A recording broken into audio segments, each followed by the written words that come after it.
Buen día, hermanos, bienvenidos nuevamente a Ministerio Palmoni. El día de hoy me gustaría continuar con la serie de la ley de Dios y vamos a estudiar el séptimo mandamiento. Este vendrá a ser nuestro noveno estudio. Así que antes de comenzar con nuestro estudio, como tenemos por costumbre, mis hermanos, vamos a elevar una oración para pedir la dirección de Dios. Padre Celestial, gracias te damos en este día, Señor, por las bendiciones que sin duda alguna has derramado en nuestras vidas. Gracias por la salud, Señor, con la cual gozamos, por el trabajo, Señor, que nos permitas tener. Te rogamos, Padre, que si hay necesidad en tu pueblo, Señor, tú puedas suplirla conforme a tu voluntad, Señor. En esta hora te rogamos, Padre, que puedas bendecir nuestro estudio de esta mañana, que nos puedas dirigir, Padre, en cada texto que hayamos de leer, y que todo lo que hablemos sea para honra y gloria tuya, Señor, y que podamos poner por obra, Señor, este mandamiento en nuestras vidas, en cualquiera de los ámbitos que hemos de estudiar en esta mañana. Gracias te damos por esta oportunidad que nos das de poder estudiar y rogamos por esa bendición especial. Gracias te damos por este día, en el nombre de nuestro Señor Jesucristo oramos. Amén. Como todos ustedes saben, el séptimo mandamiento se encuentra en el libro de Éxodo, capítulo 20, verso 14, y este mandamiento nos dice de forma resumida: no cometerás adulterio. ¿Y a qué se refiere este mandamiento? Primeramente vamos a definir la palabra adulterio. Para eso vamos a recurrir a la concordancia Strong, porque adulterio en este pasaje es la palabra H5003 y significa cometer adulterio, apostatar, adulterar o también fornicar. Eso es lo que nos dice la concordancia Strong en cuanto al significado que tiene esta palabra en hebreo. Pero si nosotros vamos, por ejemplo, al libro de Levíticos capítulo 20, versículo 10, aquí se nos dice qué representa el adulterio. Dice: el hombre que cometiera adulterio con la esposa de otro hombre, el que cometiera adulterio con la esposa de su prójimo, el adúltero y la adúltera indefectiblemente han de ser muertos. ¿Qué quiere decir esto? Que realmente el adulterio es cuando una persona que ya está casada y tiene a su esposo o a su esposa, lo engaña con otra persona y mantiene con esa persona pues también relaciones. Entonces eso es el adulterio a la luz de lo que dice la Escritura. Entonces cuando el pasaje nos dice no cometerás adulterio, quiere decir que pues no vas a engañar a tu pareja, pero será solamente en ese punto en el que se puede adulterar. Porque aquí quiero que noten que además de adulterio, esa misma palabra también significa fornicar, porque también se ha escuchado, ¿no? En cuanto a la escritura, en varios pasajes se menciona de fornicación. Incluso Pablo habla mucho sobre este punto. Entonces vamos a ver cuál es la diferencia entre adulterio y fornicación, porque estos dos pecados entran dentro del mismo mandamiento: no cometerás adulterio. Primeramente vamos a hablar sobre el adulterio literal, porque existen tres tipos de adulterio de acuerdo a lo que dice la Biblia. Tenemos el adulterio literal. ¿Y cómo es este? Bueno, en Génesis capítulo 20 versos 1 al 7 nosotros podemos ver un ejemplo de esto. Dice: de allí partió Abraham a la tierra del sur y asentó entre Cades y Shur, y habitó como forastero en Gerar. Y dijo Abraham de Sara su esposa: mi hermana es. Y Abimelech, rey de Gerar, envió y tomó a Sara. Pero Dios vino a Abimelech en sueños de noche y le dijo: he aquí muerto eres a causa de la mujer que has tomado, la cual es casada con marido. Mas Abimelech no se había llegado a ella. Esta expresión no se había llegado a ella significa que no había tenido relaciones sexuales con ella. Y dijo: Señor, ¿matarás también la gente justa? ¿No me dijo él, mi hermana es? Y ella también dijo: ¿es mi hermano? Con sencillez de mi corazón y con limpieza de mis manos he hecho esto. Y le dijo Dios en sueños: yo también sé que con integridad de tu corazón has hecho esto, y yo también te detuve de pecar contra mí. Noten esto, mis hermanos. Estamos a muchos siglos antes de que Dios le diera al pueblo judío la ley.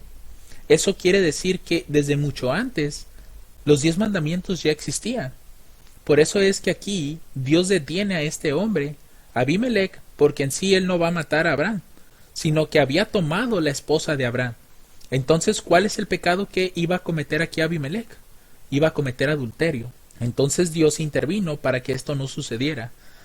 Y dice aquí: y así no te permití que la tocases. Esto es en el verso 6. El verso 7 dice, ahora pues devuélvele su esposa a este hombre, porque él es profeta, y orará por ti y vivirás. Y si tú no la devolvieres, sabe que de cierto morirás, con todo lo que fuere tuyo. Lo que nosotros vemos en este pasaje es que el adulterio se ejemplifica, en este caso, a Abimelech, que toma a la esposa de otra persona. Y bueno, en sus pensamientos, pues él tenía el hecho de casarse con ella, pero ella ya estaba casada y su esposo aún vivía, entonces no podía él tomarla por mujer. Por eso es que aquí Dios interviene.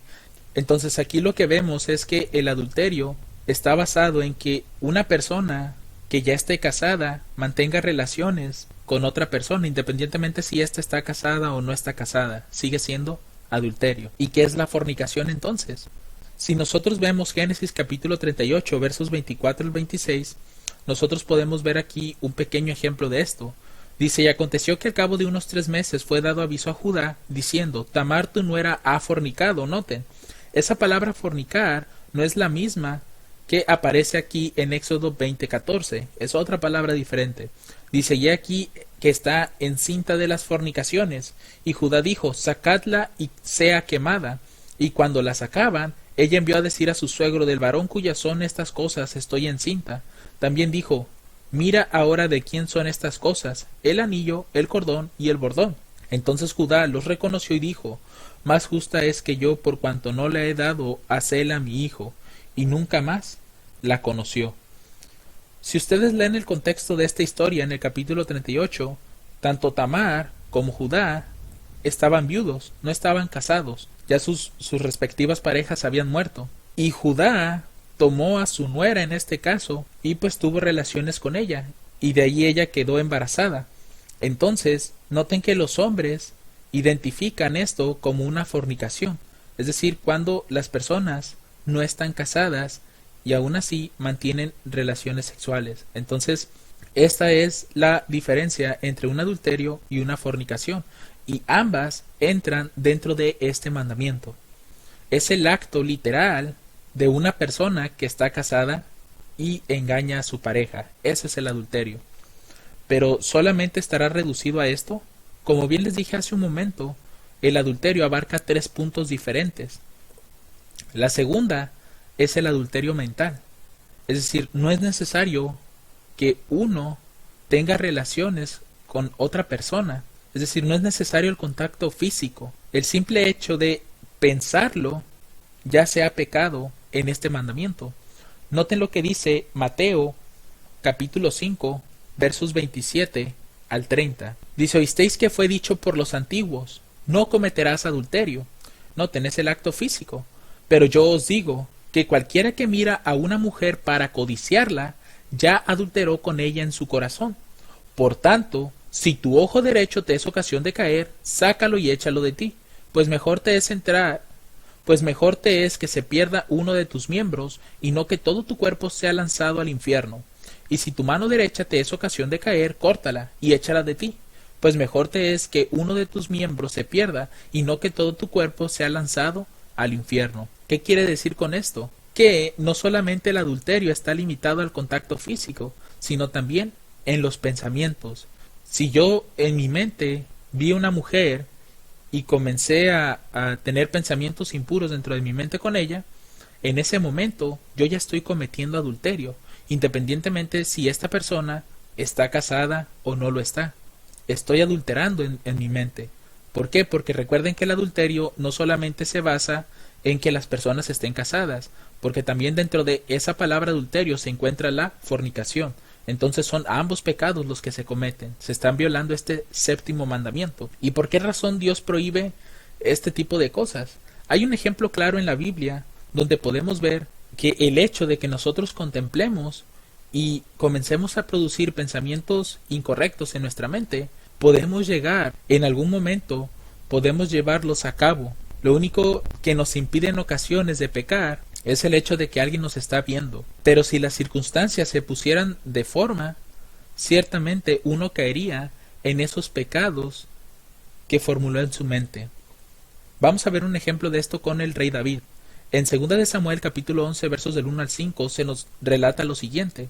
Dice, y aconteció a la vuelta del año, en el tiempo que salen los reyes a la batalla, que David envió a Joab y a sus siervos con él, y a todo Israel, y destruyeron a los hijos de Amón, y pusieron sitio a Rabá. Pero David se quedó en Jerusalén. Y sucedió que levantándose David de su cama a la hora de la tarde, se paseaba por el terrado de la casa real, cuando vio desde el terrado una mujer que se estaba lavando, la cual era muy hermosa. Noten, esta es la parte que Cristo menciona, ¿no? Si tu ojo derecho te es ocasión de caer, sácalo y échalo de ti. Claro, esto es en un sentido figurado, pero aquí le estaba sucediendo lo mismo a David. A causa de sus ojos y contemplar la hermosura de esta mujer, la codició en su corazón. Es decir, David pecó tan solo con el pensamiento, pero este pensamiento fue tan reforzado que terminó tomándola. Noten lo que dice el verso 3. Y envió David a preguntar por aquella mujer, y le dijeron, aquella es Betsabé, hija de Eliam, esposa de Urías Heteo. Noten, Betsabé ya era una mujer casada y su esposo vivía. Dice, y envió David mensajeros y la tomó, y así que hubo entrado a él se acostó con ella, pues ella estaba purificada de su inmundicia. Y ella regresó a su casa, y concibió la mujer, y envió a hacerlo saber a David, y concibió la mujer, y envió a hacerlo saber a David, diciendo, yo estoy encinta. Lamentablemente este pecado a David lo llevó a cometer otros pecados, porque si ustedes leen toda esta historia, van a ver cómo David, de cierta manera, manda matar a Urías, pero no con su propia mano ni con alguien de su ejército o de sus soldados, sino que lo deja en el campo de batalla para que sea herido. Entonces aquí un pecado lo llevó a cometer otro pecado. Así que vamos a ver cómo quedó resumido todo esto. Segunda de Samuel capítulo 12 versos 7 al 12 dice, entonces dijo Natán a David, tú eres ese hombre, porque Natán fue y le contó a David una pequeña historia. Dice, así dice Jehová, Dios de Israel, yo te ungí por rey sobre Israel, y te libré de la mano de Saúl, y te di la casa de tu señor, y las esposas de tu señor en tu seno. Además te di la casa de Israel y de Judá. Y si esto fuera poco, yo te habría añadido tales y tales cosas. ¿Por qué pues tuviste en poco la palabra de Jehová, haciendo lo malo delante de sus ojos? A Urías Heteo heriste esa espada, y tomaste por tu esposa a su esposa, y a él mataste con la espada de los hijos de Amón. Era lo que les comentaba hace un momento, de que realmente David mandó a matar a Urías, pero no con la espada de él o de sus siervos, sino que lo dejó desprotegido en el campo de batalla. Dice, por lo cual ahora la espada jamás se apartará de tu casa, por cuanto me menospreciaste y tomaste la esposa de Urías Heteo para que fuese tu esposa. Así dice Jehová, he aquí, yo levantaré sobre ti el mal de tu misma casa, y tomaré a tus esposas delante de tus ojos, y las daré a tu prójimo, el cual se acostará con tus esposas a la vista de este sol, porque tú lo hiciste en secreto, pero yo haré esto delante de todo Israel y a pleno sol. Porque Dios quiere también que en nuestros pensamientos mantengamos esa pureza, porque esos pensamientos, al ser fortalecidos tanto, si en algún momento se diera la oportunidad, lo vamos a terminar haciendo, hermanos. Por eso es que Dios nos dice que aún en nuestros pensamientos, si no dominamos esta parte, si no dejamos de codiciar tal vez alguna mujer en nuestro corazón, estamos pecando en este séptimo mandamiento. Y no solamente aplica en el caso de los hombres, también en el caso de las mujeres. Así que esta segunda parte de este mandamiento implica no solamente un contacto físico, sino también en los pensamientos uno puede llegar a pecar en esto. Finalmente, tenemos el adulterio espiritual.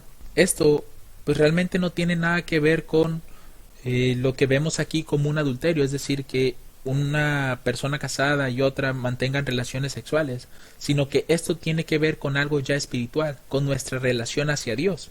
Levítico capítulo 20, verso 5 nos explica un poco de lo que es este adulterio. Dice, entonces yo pondré mi rostro contra aquel varón y contra su familia, y le cortaré de entre su pueblo, con todos los que fornicaron en pos de él, prostituyéndose con Moloc. Moloc pues era un dios de aquel entonces, y la fornicación estaba basada en que se estaba adorando a otro dios. Ezequiel capítulo 6 verso 9 también nos muestra este mismo escenario. Y los que de vosotros escaparen se acordarán de mí entre las naciones, entre las cuales serán cautivos, porque yo me quebranté a causa de su corazón fornicario, noten, que se apartó de mí, y a causa de sus ojos que fornicaron tras sus ídolos, y se avergonzarán de sí mismos, a causa de los males que hicieron en todas sus abominaciones. Lo que estamos notando aquí es que el adulterio espiritual es cuando nosotros no adoramos al Dios verdadero y vamos en pos de nuestro corazón. Hoy en día, si lo viéramos desde el punto de vista de que una persona ya es cristiana, ya conoce que no tiene que adorar imágenes o arrodillarse ante ellas o pedirles en oración cosas, si ya sabemos esa parte, entonces ¿cómo aplicarían los ídolos con nosotros? Recuerden lo que vimos en nuestro estudio al inicio de esta serie, cuando empezamos a ver el primer y segundo mandamiento.